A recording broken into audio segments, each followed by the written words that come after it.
Happy Halloween, everyone. Welcome to Patriot vs. Soapbox, where I give you my commentary on the news of the day, as reported by the Wall Street Journal. Let's dive in, shall we? First up, major news in the social media world. Twitter is actually now banning political ads from their platform.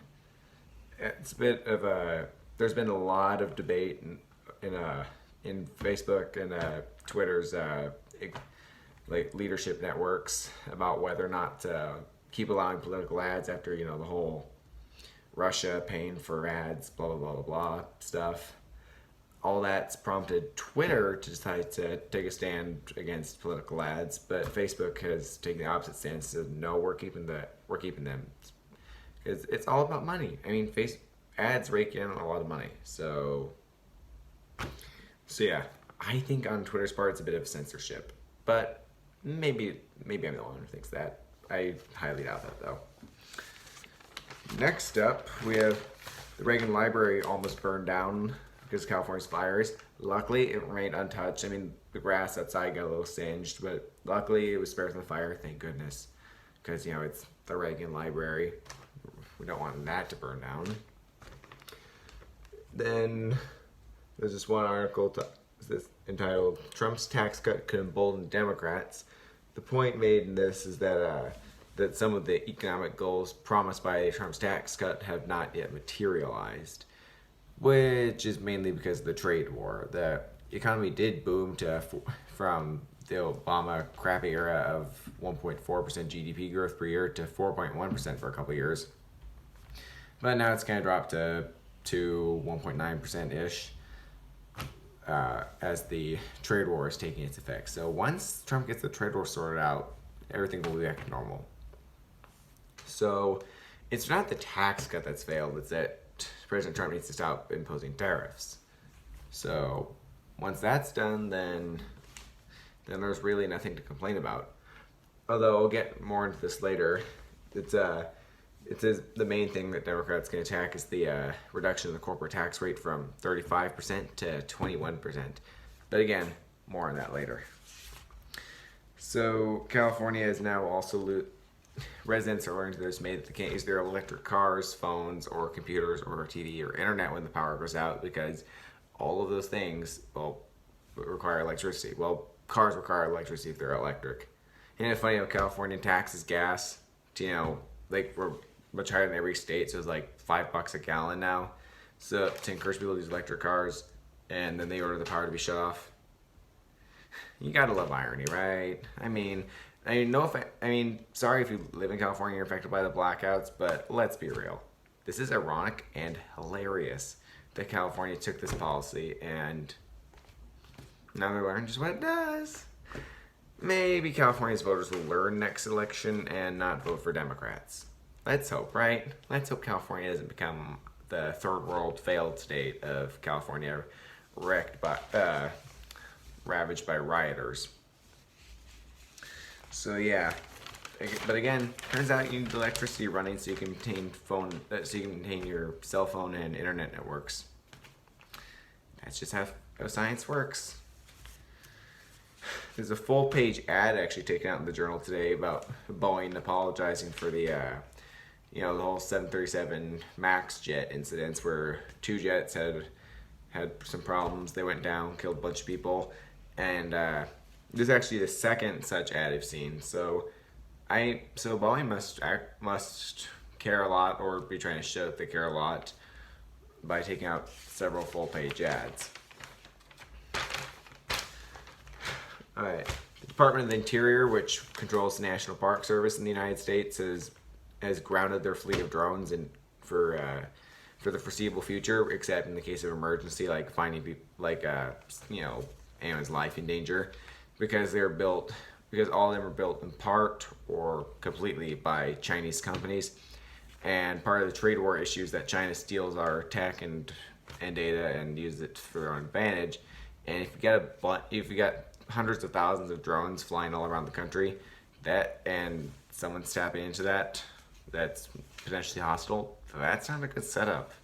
So wise on them to down the drones just for now, but hopefully they get the software issues sorted out or figure out some way to prevent intellectual property theft or mass surveillance by Chinese government, paid for by the U.S. taxpayer, me, and you, paying for those drones. So, yeah. And speaking of the trade war, the United States and China were supposed to meet in Chile for a trade talk that would have sort of solved the trade dispute. They would have it would been a limited thing just to get some crucial things sorted out, and the rest could be sorted out later. However, the people of Chile are now rioting due to various issues with their own government, especially their resistance entering the Asia Pacific Economic Cooperation. So, they're opposed to that trade network, and so they're rioting, and they're rioting also for other domestic issues, and so so the talks are now being put on hold for this foreseeable future. Some really good news about Baghdadi. His house was blown up by the U.S. just after he was captured, and U.S. troops got out of the way of bombs because the military didn't want it to become a shrine for terrorists. So, good move, and a nice way of saying, rub it in your face, ISIS. We just took out your leader, the next in line, and his house. Died like a dog, didn't he? Sad for him, great for us, right? Great for us indeed. Now let's see. Second to last article today is this one op-ed entitled "Halloween has taken a sadistic turn," basically decrying the fact that we have gory Halloween decorations while we condemn violence.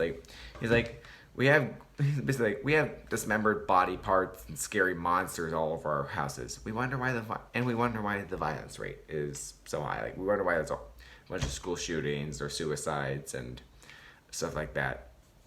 We got a bunch of ghoulish stuff around. That's the argument it's making, that there might be some sort of connection between Halloween decorations and stuff like that and violence in America.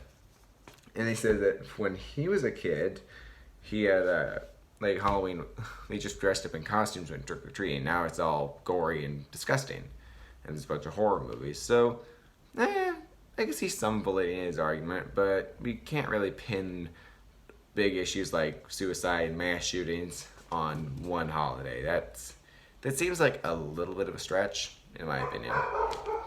Then finally we have one entitled "The Democrats' Spooky Politics," about how politicians and candidates must always pick some sort of boogeyman for when they're running for office, or when they're president, so that they can keep keep people scared and voting for them.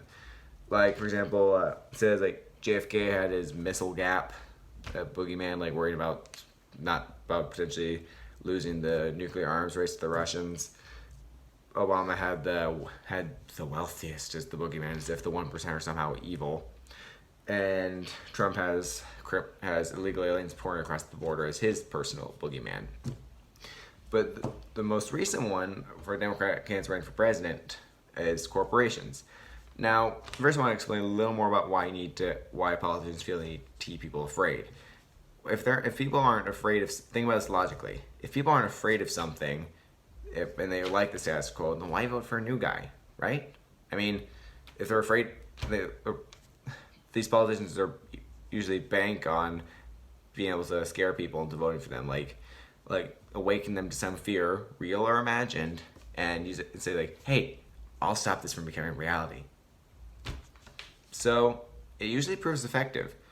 But this latest one might not, according to this op-ed. And the latest boogeyman is the corporation, which is really absurd because a corporation is not synonymous with big company.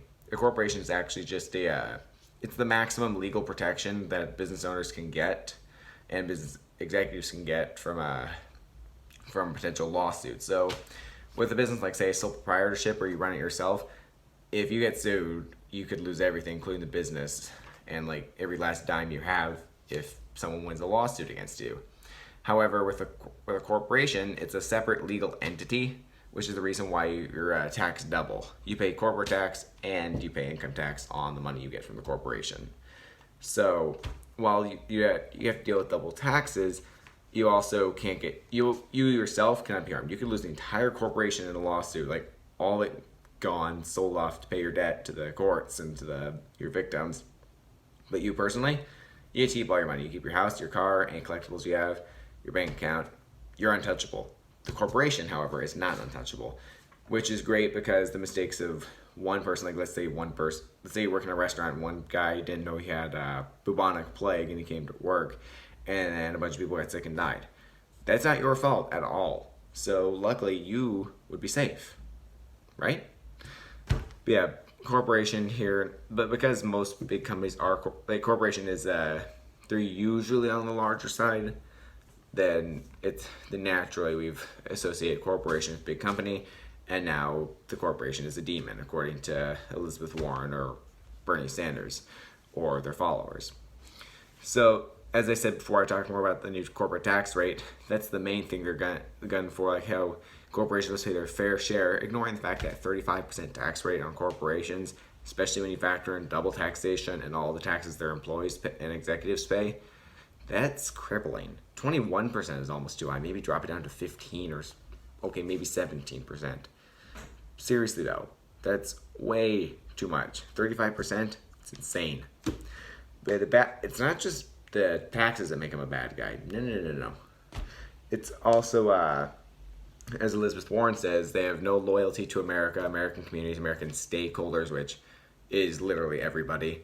Because as they define stakeholders, like someone who has like some sort of stake in the company. That's not just shareholders, like people who actually own the company. Like if you have a retirement fund, you're a shareholder. If you own stocks, you're a shareholder. Stakeholders are customers, the environment, the employees, surrounding community, because the workers pay taxes to the community and give them product and sell them stuff. So yeah, Elizabeth Warren miss stakeholder before shareholder, which violates the entire premise of a business in the first place. Says that they have no loyalty to consumers or to America, blah, blah, blah, blah. They just care about money. I'm like, yeah, it's a business. They're in it to sell you something so that they can make money and earn a profit and be independent of an employer. They want to, have control over their financial destiny. Why is that bad? That's a legitimate question. Feel free to comment on this and tell me why it's so horrible to make money. Go ahead, knock yourself out. I will read every single comment about that. Every one. But yeah, if you can find a legitimate reason for why making money is bad, let me know. I would love to hear it. Because honestly, I can find none. I mean, as long as you're not like making money by like robbing people or selling drugs, then what's so bad? They pretty mad about that, and invoking typical corporate greed or how they have too much power. Yeah, I think that's it. I think that's all the buzzwords. Oh wait, no. Just Elizabeth Warren's traditional, I have a plan. And if a politician says I have a plan, that's when the alarm bells in your brain start going off, because usually they're an uncoordinated mess just trying to get re-election. But if they have a plan, look out.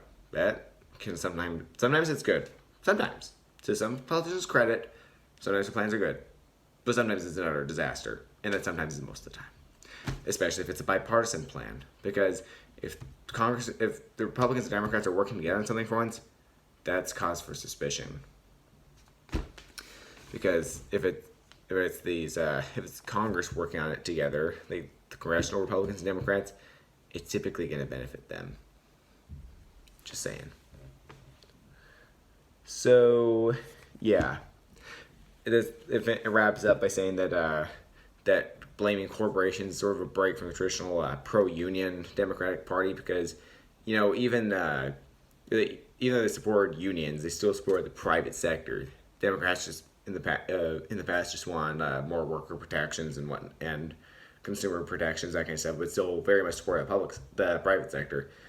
But now there's been a shift to the public sector of focus. Like, according to the Democratic Party, the private sector exists as a tax machine to pay for the public sector. Hence, the absurd Green New Deal or Medicare for All that have absolutely no chance of passing in through Congress, let alone the American people. So yeah, and they wonder why a whole bunch of blue collar working class white people voted for Trump instead of Hillary. They wonder why. All right, that's all I got for you. Make sure you like and subscribe, and as I said before, happy Halloween.